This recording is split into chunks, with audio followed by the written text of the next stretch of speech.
ले दीदी चाय ले लू। हाँ अच्छा रखो। ऐसे नींबू वाला बना देनी हो, दूधवा खत्म हो गई रहनु तो ऐसे नींबू वाला बना देनी हो। कहनी हनु कि हमर माई नु भैया के शादी कइला है नु तो भेजला है रउआ के साड़ी तो दिखाई लिया ना रे। तो अभी तो आते बनी रउआ से कहे खातिर मैं दिखावे के ना चाहिए। चली घर में तब देख लेम। आज छोड़ी ना कहनी हम ऐसे जानत रहनी है कि वो जैसे तू बेटी हो तो हमरो के तो बेटी जैसे न माने ली, हम तो बेटी न लागल तो काहे दिहनु का कहत रहलो बोला ना कहत रहनी हनु। अरे हम ऐसा का देख लेली। अरे का नाम ही कितना नीक लगता तो नया ना बनेगी। हाँ हाँ हाँ बड़ा जोर से तड़वे में हो। आई चूड़ियों कितना नीक लगता। वैसा ही तू हमेशा ठीक अच्छा लागत रहनु त हमर दिल गदगद भई रहेला। भगवान को तरह नजर ना लगे कबो। अरे तहार नजर हमरा के लगी। दोनों बहन से बढ़ के रहता नहीं घर में तो इतना प्यार भाव प्रेम से पगली। आ कहनी हो कि चाय पी ली ना तो चल के खा ली। खाना अभी ना के मेरा हो ही गइल बा तो चल दुए गो रोटी दिए ज्यादा मत दिए खाए के मन चल कर खा ली। चल। अरे नी कहाँ जाता रू झाड़ू लेके? कहाँ हो गइल मुझे? तो झाड़ू लेके कहाँ जाता रू तू? ओ का है ना नीम के पतिया में गिरल बटे ना कनी क्यों करके बाहर देता नी। हम बानी ना। आज सुनी ना बाहर हम का जाई खेलने पढ़ाई से मन उब गइल। अरे छोटकी देखा तू बोली चाहता ना कि हम बस पढ़ते लिख कर रही लहाई ना बाबूजी अच्छा बड़ी तो कल बाबूजी सही में गोइठा में घी सुखावत रहन। अरे ना पढ़ी है तनी छोट बच्ची बड़ी तनी खेले कूदे के भी मन करत ही ना। बताई बाबूजी वो बड़ी ना तो दिन भर हमरा के पढ़ाई के कहली लेकिन तू हमरा के कहलो कि घूम ले खेल ले। अच्छा तोहरे खातिर में पढ़े के कहली।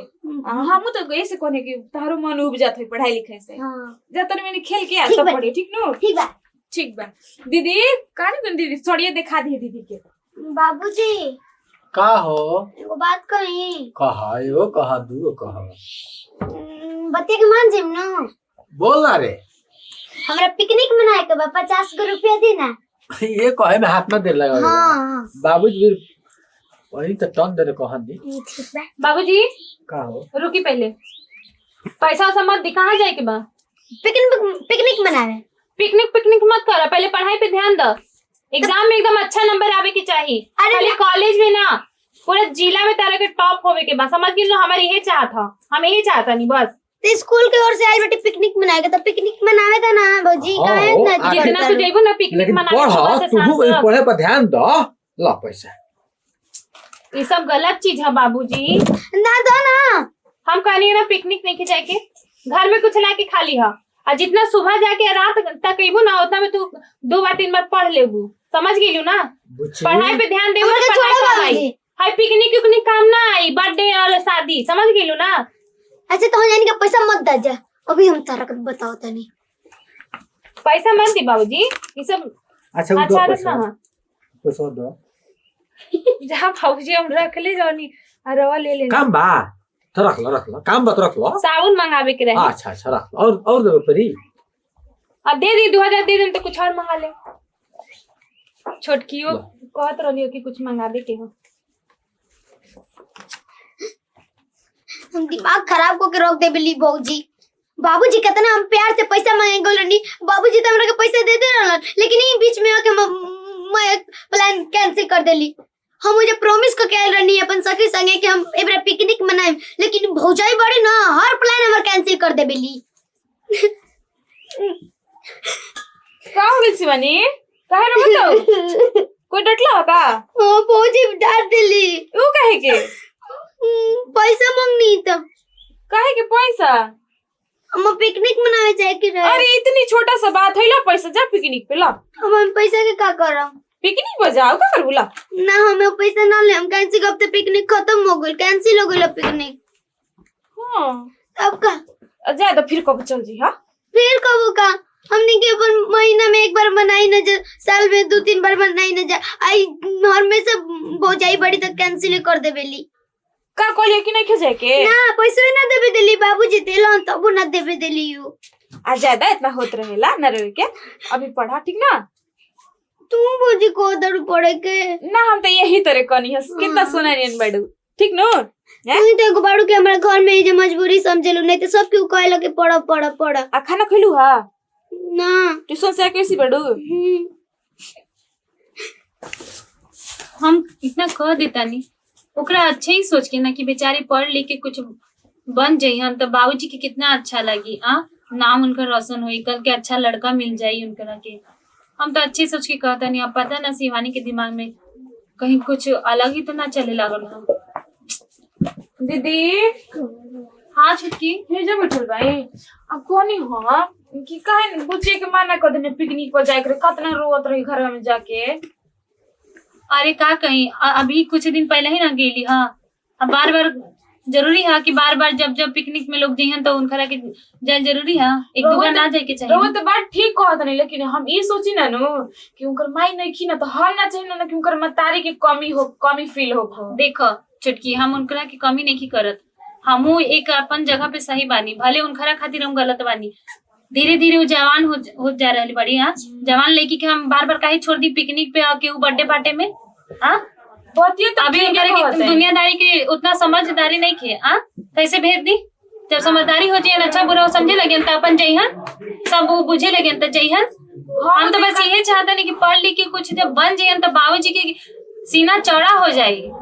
बतिये तो रहो ठीक है कहते लेकिन उनका बुरा लगे जाके घर में रोवत रही खूब हम चुप करा के अभी आई नहीं कि देख छुटकी अम्मा जी ना है यही से हम नहीं चाहते अभी हम लोग साथ बनी जाए कल को ऐसा हो जाए कि हम लोग की भी अपन अपन पति लोग के पास जाए के पड़ी तो इनकरा की समझदारी उतना समझदार बना देवे के बाद कि अच्छा बुरा हर एक चीज के परख इनकरा पास हो हर केहू के परख सकेली समझ ये तो वो ठीक है कहते नहीं लेकिन वो अभी बचपना बाना उनका अंदर न की समझ पावा ये तो चाहता नहीं कि कम उम्र में ही इनकरा के इतना समझदार बना देवे के बाद हमरा ई डर बन रहेला नो कि ई मत उनकरा लग जाओ ना कि देख हमार माई निखे ना तो हमरा के सतावत तड़ी जाए ऐसे तनी नेव के हम रह जाई। ये बात बोल के तो हमर सही में हमर भी दिमाग खोल दिलू हमरा सच तू कहलू हो सकेला कि उनकर मन में इहो बात आ सकेला एमे कोनो दू बात थोड़ी ना लेकिन अगर जब ऐसा कोनो बात होई ना तो हम उनकरा के जरूर समझावे की कोशिश करम। हमें खुद बुरा लगा था कि हम कैसे कैसे उनकरा के बोल देता नहीं लेकिन उनकरे खातिर हम बोलता नहीं ना। चलिए ठीक बा बतिये तो ठीक है कहते नहीं तो चली ना घर में तनी तेल लगा दी बड़ा में काहे खातिर हो चली देखो तनी कुछ दिन तू हमेशा उतना ही ऐसी करेलू कि तेल लगा देता नहीं हर रात में दवा मत करो ना अब 8 दिन दवा जरूरी हाथ तेल लगा के चले ठीक बा हम जाते नहीं मशीन में ठीक है चली घर में आओ तनी मलीवा लेके ठीक ना चला ठीक बा चली ये भौजी का जी हम का कही कहलो निखे जात का फिर का कोई रुकला लेकिन का करी कहला भी नहीं रहलो निके जाती तो हर जिंदगी के सवाल बाटे हैं का भइल बा तू नहीं खुद जानत का भइल बाटे घर में बतिये तो बताई सुननी है कि तू बड़की भौजी की साड़ी देलू। हाँ माई ने बड़का भाई की शादी कइल है ना तो देले रहे साड़ी बहुत गलती कइलू देके कहे देखनी भैया से फोन पर कहता नु कि 4 हाथ के साड़ी देले बड़ी आगराई बड़ी की साड़ी देले बनी आ कोनो गत के साड़ी नहीं के हमरा तो बड़ी दुख लागल हटे लेकिन हम तारा से कह देतनी नहीं तो अगर तू दूसरा के मुंह सुनबू तो तार बड़ी खराब लगी। बाकी ई कैसे बोलते जी दीदी ऐसा ना बोल सकी कितना प्रेम से तो हमरा से बोलेली। देखा भौजी हम तारा बात पर बस विश्वास करी ना तो देखो तू हमारे बात पर विश्वास करके एक बार देखो हम जौन भी कहते हैं ना तो हम सच कहते हैं सच बोलो तो नहीं एकदम सच कहते नहीं तब तो हमरा कुछ करे के पड़ी नेकियो करा ऊपर से बातों सुना हाँ। कितना शौक है हमार माई साड़ी देला अपन बेटी नियन मान लिया हम तारा के जानी ना अपन मतलब बहुत अपन जानो से ज्यादा तारा के जानी ना यही से हम बता देनी नहीं तो हम काहे के बतावे जाए हम काहे के अपना घरे में झगड़ा लगाई भाई। हाय हो दादा हमरा में बड़की दीदी में तनिको हमर माई भेद न रखले तब कैसे होतन जात नहीं ये अभिये नुका से क्लास लगा होता है हैजा बैठल बनी हमरा उम्मीद ना रहे कि बड़ दीदी होके वो हसन कर सकी ना। अरे बैठ ना रे अभी नींद अभी सुतल रहनी अभी उठ के ही नहीं बोल काम आवतानी मुइया पे खाली रो चिकनावे उपागे आवेला पीठ पीछे रुआ हाथना बड़का घात करतनी हमरा तो पते ना रहे कतना रोवे का मननी जननी हमर माई अपन बेटी सुन मन कौन घात कर देनी है छुरा भोग देनी है का कर देनी है छोटकी इतना लगली है भन भनाई अभी तुरंत अबते कितना शौक से हमर माई 5,000 के साड़ी किन के रउआ के देलस, हमरा में रउआ में भेद न रखलक। आ ऊपर से कहत नहीं रउआ भैया जी से कि 4 हाथ के साड़ी मिलल वाली पर धधाई बड़ी। ए राम छोटकी केकर कसम खाई बोल। कसम कोची खाए के बजी हम ना हम जान कहता नहीं तारा कि केकर क्रिया खाए के बा, हम अभी क्रिया खा के कहता नहीं। तो मतलब उ झूठ बोलत रही नु। के झूठ बोलत रही? के बोली? हाँ ना बोल ना, के बोली? हम तो केहू से बातों नहीं की करत अगल बगल। हाँ रुकी बोलाई दे तनी मुंह में पप्पू तब बुला दे, दूध के दूध पानी के पानी हो जाओ। ए शिवानी, अरे नहीं आई जी, अभी पूछा अब बताई तो का बताई भौजी? का इनका के कौन है रहो कि हम भैया से कहते बताओ तो रानी कि इनकर मम्मी हमरा के सरल साड़ी देली है, का महाराज वाला साड़ी देली है। रवे ज्यादा सुना तनी भैया के फोन लगाई का अभी क्लास लेवा दी जौन कनी तो ठीक है न कनी, हम अपना कान सुन लेबे, हम कान पे तो रुकी अभी भैया के फोन लगा के अभी तुरंत उन घरे के ना फोन लगा देम और उन घरे से फोन लगा के अभी मैं स्पीकर ऑन करके बात करवाते नहीं। सुन लिए तू ना भैया के ना अब तो लगावे के पड़ी कि तू का करत रहे जा। ना घर में के बात घर ही में रह के ते भैया के का टेंशन काहे है? बाहर वाला हरन का बताई दीदी हम कितना रोगा के मननी जननी समझ जाता। अरे हम ना ऐसा कुछ कहनी है, अभी हम फोन लगा के पूछा होता नहीं। रुक ना मत कर भौजी भैया के हम फोन काहे ना भौजी अपने से लगा के बोलो मन गड़न कहानी एक तरह की सुना दिलो, झगड़ा लगा दिलो, लहरा लगा दिलो एकदम। तो मजबूर हो गल रहनी ना कौन मजबूरी आ गई? खाए कि ना देते रहनी हां कि झाड़ू बननी से माननी हां। छी तारा जैसा ननद कितना रोज झूठ बोलनी है जी। कैसे ना बोलती भौजी?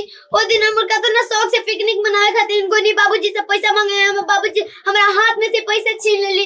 हम तो इनका के वही दिन से फुटल आंख से ना देखल चाहत रहनी नहीं। हम सोचले रहनी कहियो ना कहियो इनका हम जरूर डांट सुनवाई, लेकिन हम तो इनका के ना डांट सकत रहनी, नहीं से तारा से डटवाई नहीं है। हमरा दीदी की नजर में बुरा बना देनी नो, अपना बड़ लालछन लगा देनी। बताई तो जौन दीदी के हम देवी नियन पूजा कइनी है और सुन ना हम कितना बोल देनी रोगी हम चलते बहुत बुरा कहनी ना। आज के बाद शिवानी हम कुछ भी ना तारा के काम कबो अच्छा चीज अगर हम तारा से बोल देनी ना, आज के बाद हम तारा से बात भी ना करब।